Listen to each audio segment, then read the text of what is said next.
Srbije, Dragan Marković Palma, gost našeg jutarnjeg programa, bio je sa najbrojnijom delegacijom iz Jagodine u posetu u Beču i da saznamo šta znači ova zlatna medalja austrijske predstavnice koja vam je uručena. Dobro jutro, dobro nam došli. Dobro jutro, bolje vas našao. Pa ja sam tu medalju ili plaketu dobio od gradonačelnika Beča.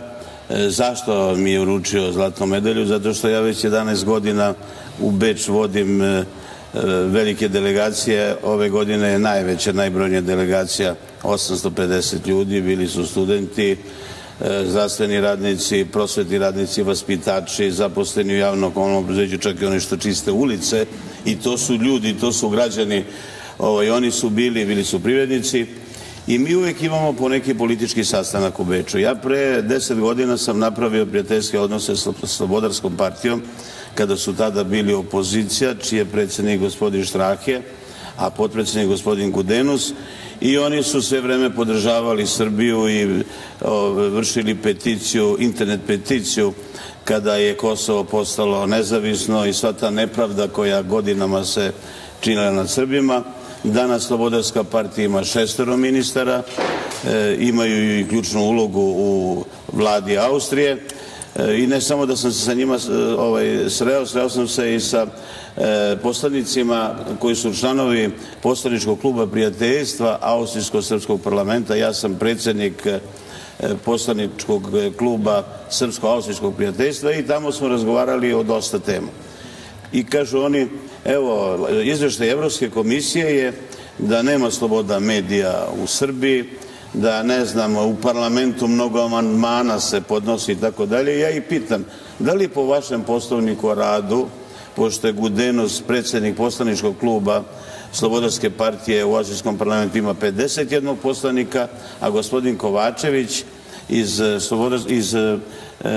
Socijaldemokratske partije ima 52 poslanika. Jer imate vi u vašem poslovniku da svakog utorka i četvrtka možda pitate šta god želite vladu i ministre, kaže, imamo, ali nemamo u tom tako kao što je kod vas, nego pismeno se šalju pismo i ne znam šta. Da li vi imate da svakog posljednjeg četvrtka u mesecu dođe vlada i predsjednik u parlament dođu i pitaju poslanici šta žele? Kaže, nema. Eto, vidite, to ste saznali. I zamolio sam ih da kada su u pitanju izveštaji Evropske komisije, a članovi te komisije su iz zemalja koje su bombardovale Srbiju, iz zemalja koje su priznale nezavisno Kosovo, i ja neću reći da oni nisu objektivni, ali često i više puta se dešava da ti izveštaji nisu realni. Ako je blokada medija, zašto su onda poslanici opozicije izašli iz parlamenta ako sednica Skupštine Republike Srbije se prenosi svakoga dana za vreme zasedanja? I sada, da ne širim priču, zamolio sam ih da oni postave pitanje u parlamentu, jer upravo je i to taj susret, odnosno taj susret bio najvažniji, da pitaju u parlamentu da li svoje ili neke druge članice Evropske unije, kako to da su Albanci otvorili i skinuli granicu između Albanije i Kosova, u kom to aktu stoji, po kom to ustavu i tako dalje. Oni su mi obećali da će to pitati. Tako da ta poseta ima više koristi, da naši mladi ljudi, studenti, odu u Austriju, u grad, odnosno u Beč, koje proglašavam više puta kao najbolji grad za mlade, kao grad sigurnosti, grad ekonomije, grad zelenila, grad kulture, da vide šta je Evropa. I ja se zalažem da mlade ljude vodim na ekskurziju 2, 3, 5 dana, da se vrate u svoju zemlju i da rade u svojoj državi. I ja ću početi stalno da predlažem da se plate povećavaju. Ne mogu da budu iste plate.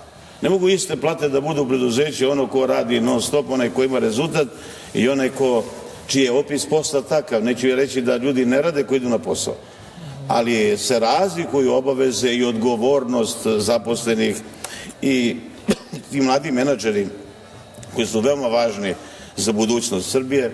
Moramo da vidimo kako tu pamet da zaustavimo. I upravo ja na tome radim. Imali smo i sastanak sa privrednicima, vodio sam 20-ak privrednika, čak sam vodio privrednika koji proizvodi avione, koji je razgovarao sa nekoliko zainteresovanih jakih biznismena iz Austrije.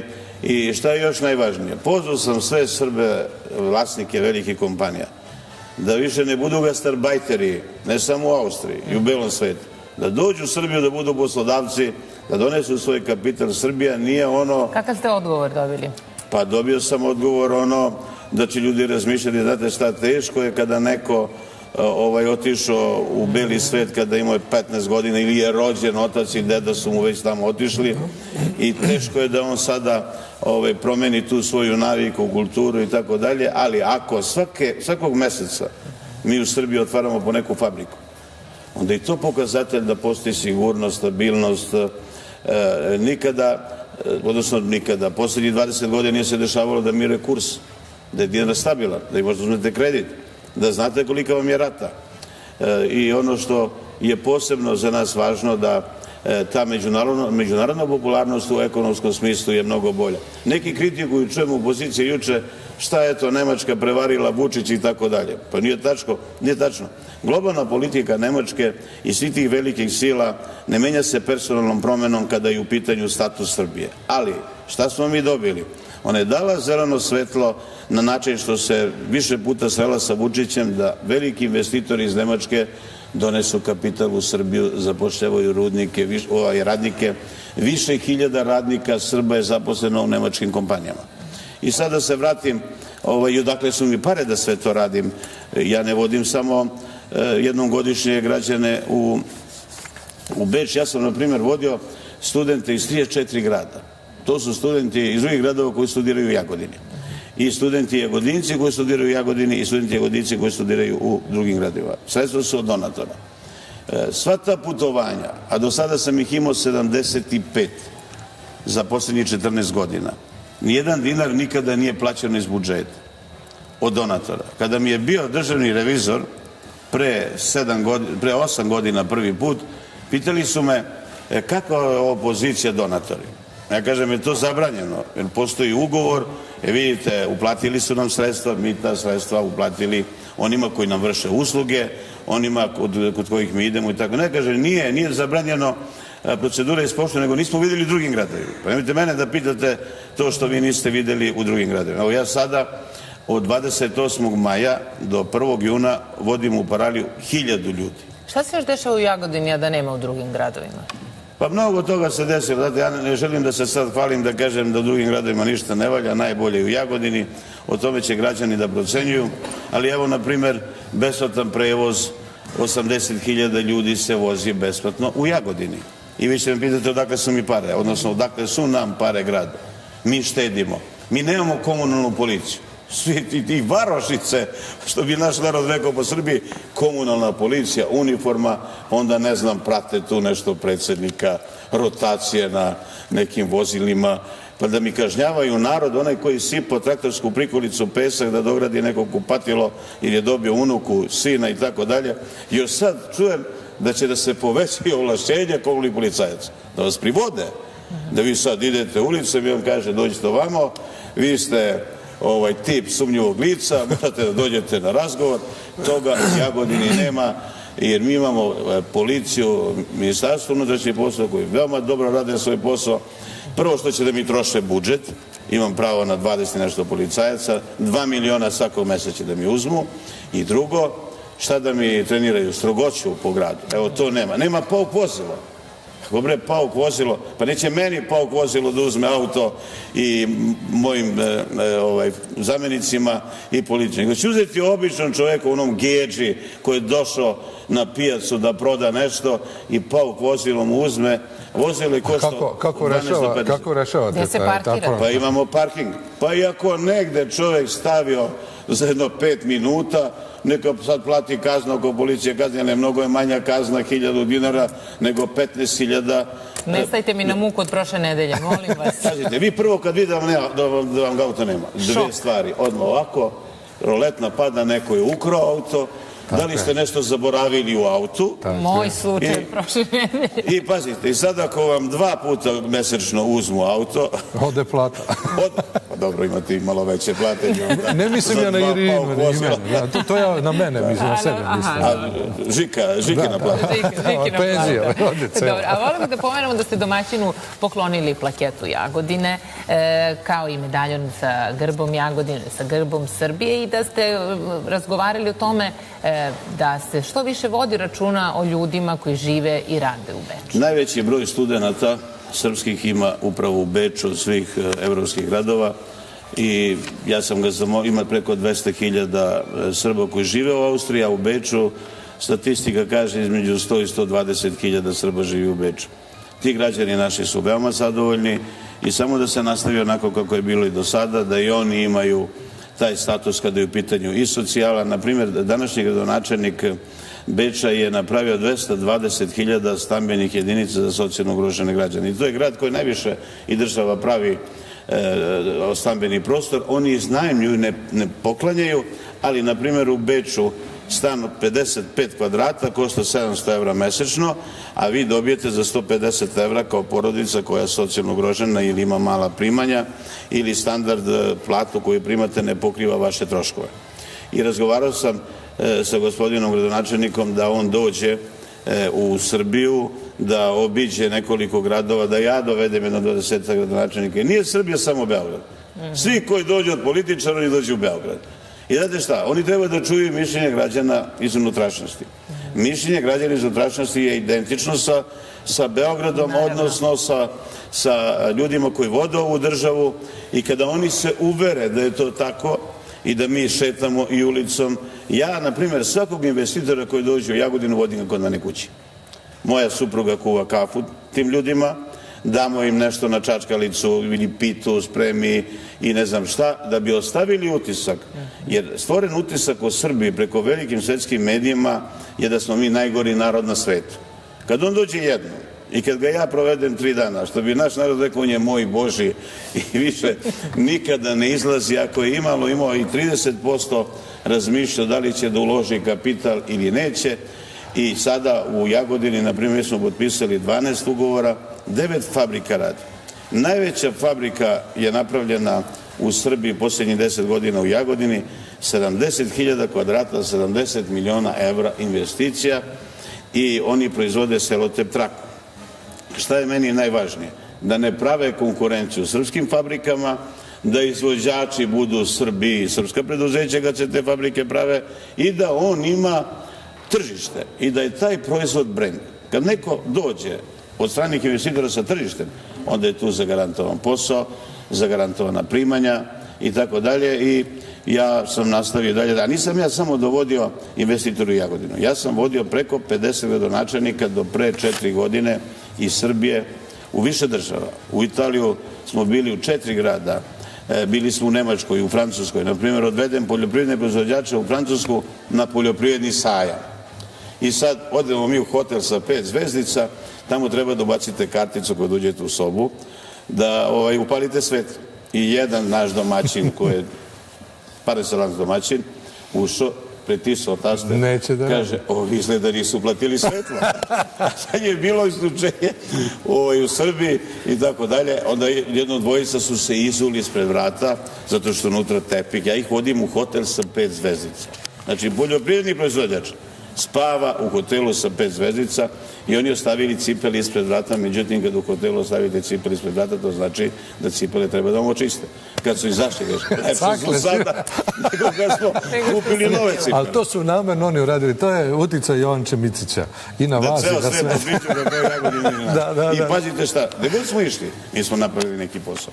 Tamo ja odvedem ih na sajam, nađemo jednog Nemca koji izlagao junice, telad i kupimo 220 junica steonih i poklonimo poljoprivrednim proizvođačima. 440 poljoprivrednih proizvođača je dobilo telad i junice, a izvlačila je Suzana Mančić iz onih kugli, jer smo hteli da pokažemo, pošto je ona mnogo građana usrećila, ali ona, na primjer, jedan od 7 miliona koliko Srbija ima stanovnika izvuča. A ovo je bilo 440 njih su dobili od 80.000 stanovnika koliko ima grad Jagodina. Ali gde god da odete, pored toga što razgovarate o važnim temama, vi uvek napravite neki show, pa znamo za ono kolce na moru, znamo i sad...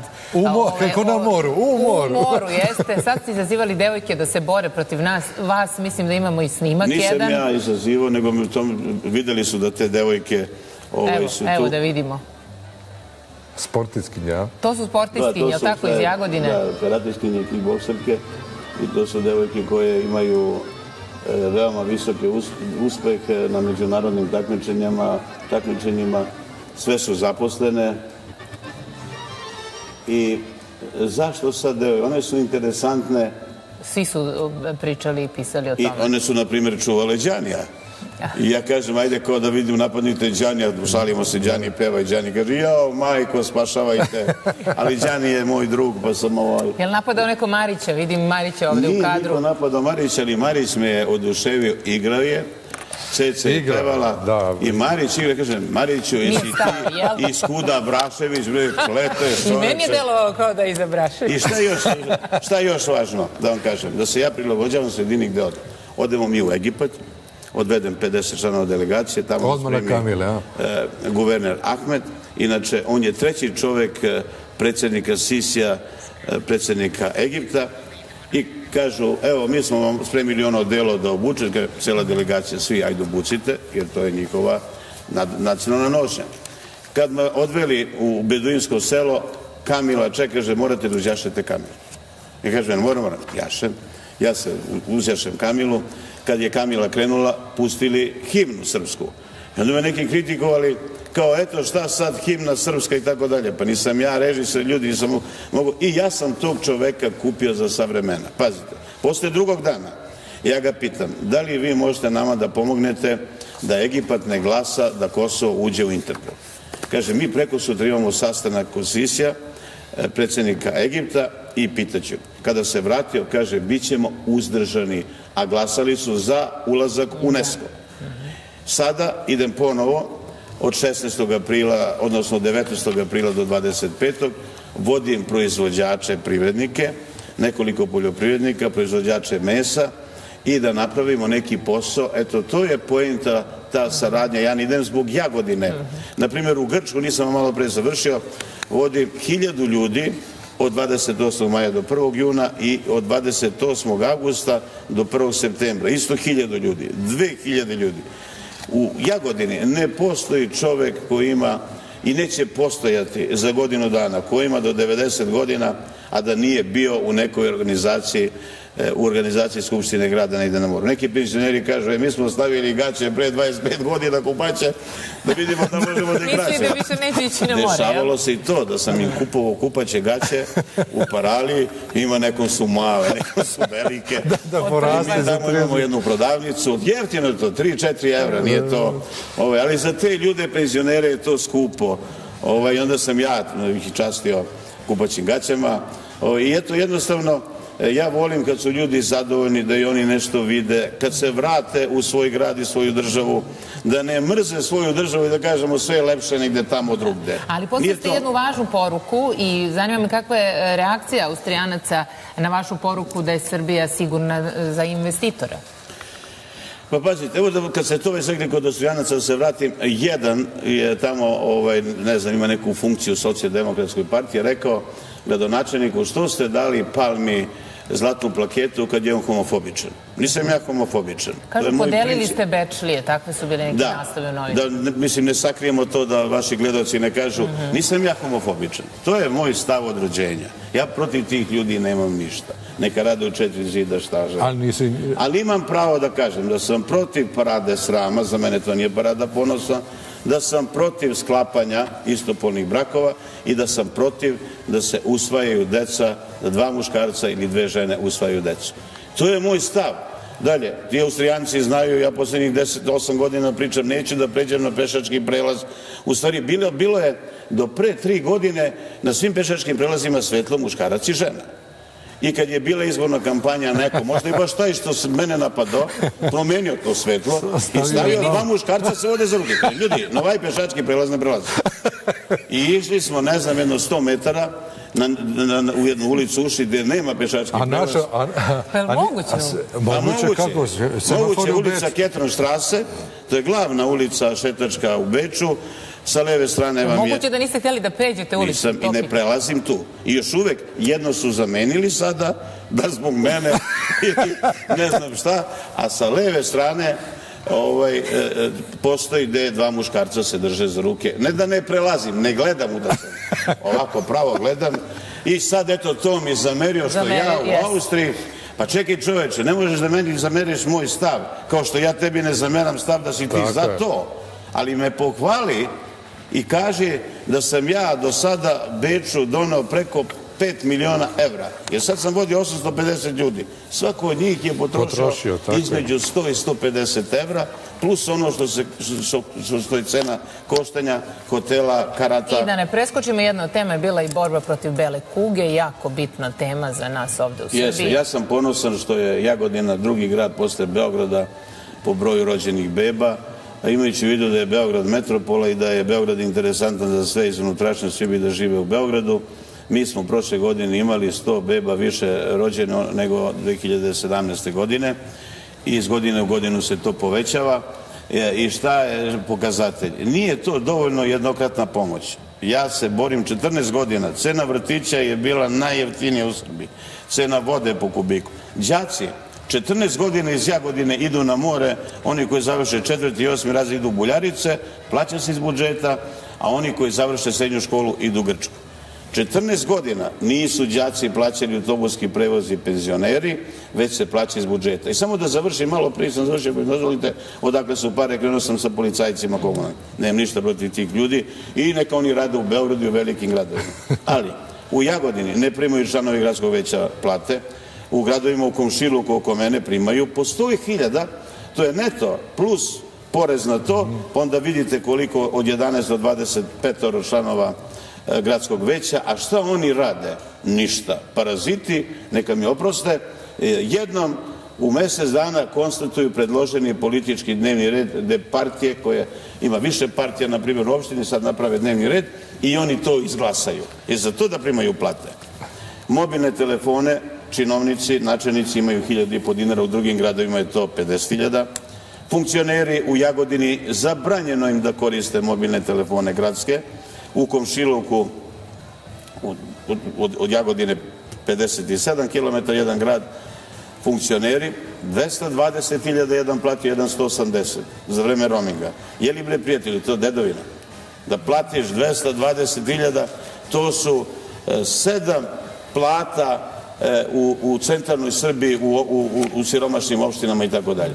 I kad pogledamo na sve što štedi, mi smo jedini grad gde opštinske automobile koriste građani koji su bolesni, pre su svi koristili, sad samo deca, a ovi stari autobus. Znači mi svakog dana, ujutru, u 5, od ponedeljka do petka, vozimo ljude bolesne sa uputom koji nisu za sanitet, za Beograd na raznorazne preglede. Ti ljudi, 90% njih nije bilo u Beogradu ko zna kada i ne znam ni da se snađu, ne znam ni da su te klinike i Beograd se malo i prolepšao.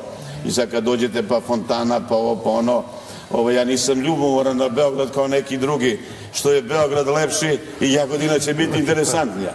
Znate, da podržavamo jedni druge, da se ne dešava, ako neko nešto pravi, odmah ništa ne valja. Malo pre, gospodin Žika je rekao, Beograd na vodi. Što će biti prelepo, što će biti kao one kule u Francuskoj uveče kad se bude završilo, pa kad, na primjer, idete brodom, rekom, Senom, vidite Ajfelovu kulu koja je sva u svetlu i te zgrade će tako da liče. I to su neke naše kule, gde su neki koji su radili, došli do para, gde će biti zaposleni ljudi i nisu to skupi stanovi kao što su govorili 5.000, 7.000 po kvadratu i tako dalje.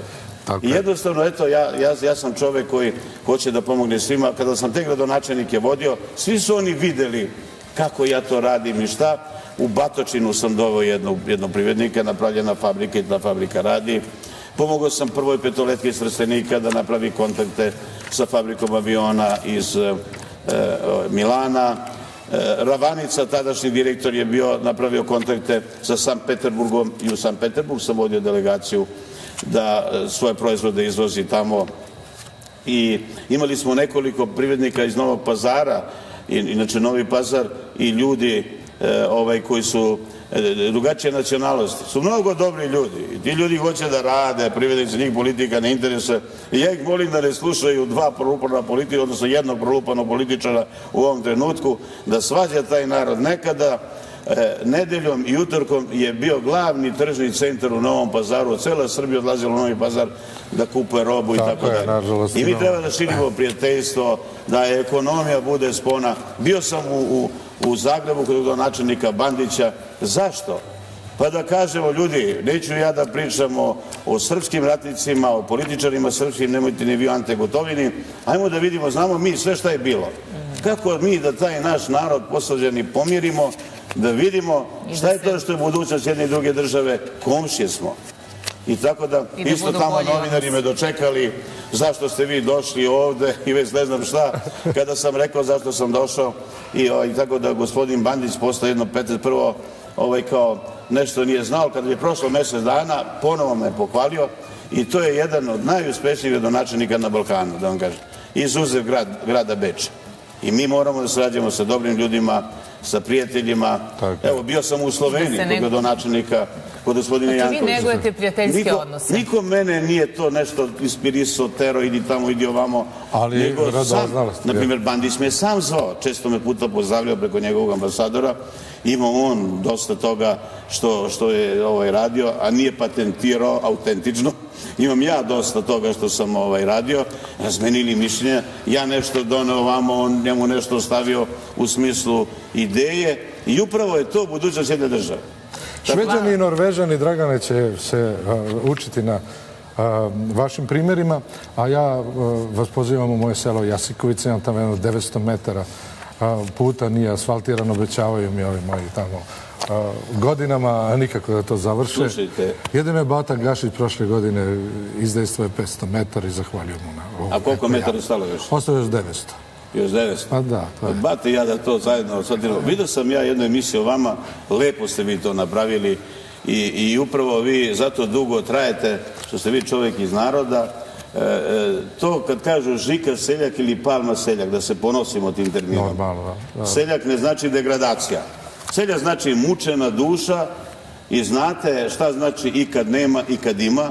Tako da ne samo kod vas, mi da asfaltiramo sve ulice u Srbiji, na primjer u Jagodine postoji... Ali da obratimo pažnju na pešačke prelaze, na semafore, ali tako? Semafore nećemo. Ja nikom ne savjetujem gde će na koji semafor da prođe, ali je veća sigurnost i bezbednost gde žena i muškarac se vode za ruku. Hvala vam, evo, ste bili gost ovog jutra. Ne garantujem šta može da se desi. Hvala lepo, Dragane. Hvala najlepše. Filip, ovog jutra